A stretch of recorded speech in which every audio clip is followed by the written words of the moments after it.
శనివారం సాయంత్రం తమిళనాడు తీరాన్ని దాటింది. పుదేచేరి సమీపంలోని మహాబలిపురం కైతల్ మధ్య తీరం దాటనున్నట్లుగా వాతావరణ శాఖ పేర్కొంది. తీరం వెంబడి గరిష్టంగా గంటకు 90 కిలోమీటర్ల వేగంతో గాలులు వీస్తున్నాయి. శ్రీకాళహస్తి నియోజకవర్గంలో విస్తారంగా వర్షాలైతే కురుస్తున్నాయి. స్వర్ణముఖి నదిలో వరద ప్రవాహం పెరిగింది. వెంకటగిరి శ్రీకాళహస్తి ప్రధాన రహదారులు పలు కాజ్వేలపై వరద ప్రవహిస్తోంది. దీంతో అధికారులు వాహనాల రాకపోకలను నియంత్రించారు.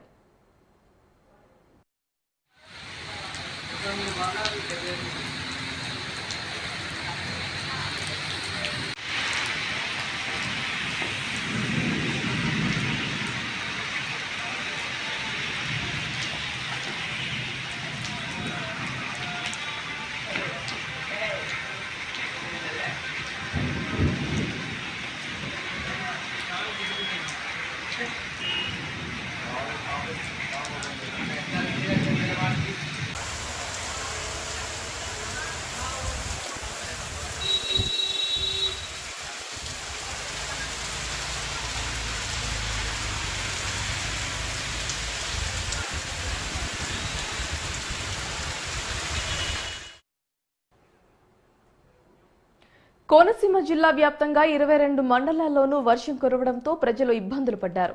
జిల్లాలో సుమారు 60,000 మెట్రిక్ టన్నుల ధాన్యం కల్లాల్లో ఉంది.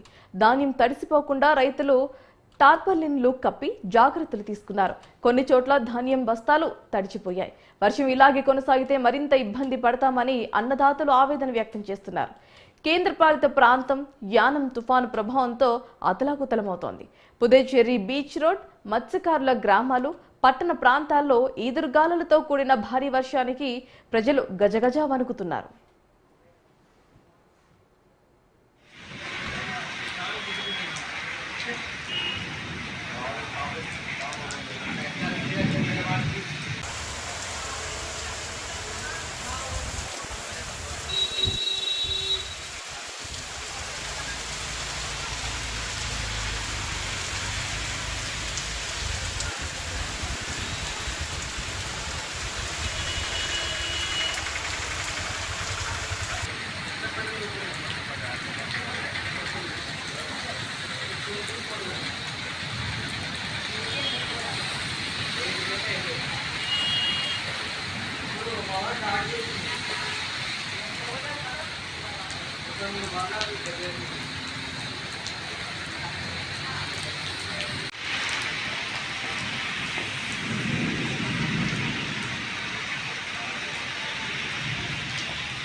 ఫెయింజల్ తుఫాన్ ప్రభావంతో తిరుమలలో వర్షం దంచి కొడుతోంది. నిన్నటి నుంచి ఎడతెరిపి లేకుండా వర్షం కురుస్తున్న నేపథ్యంలో టీటీడీ అప్రమత్తమైంది.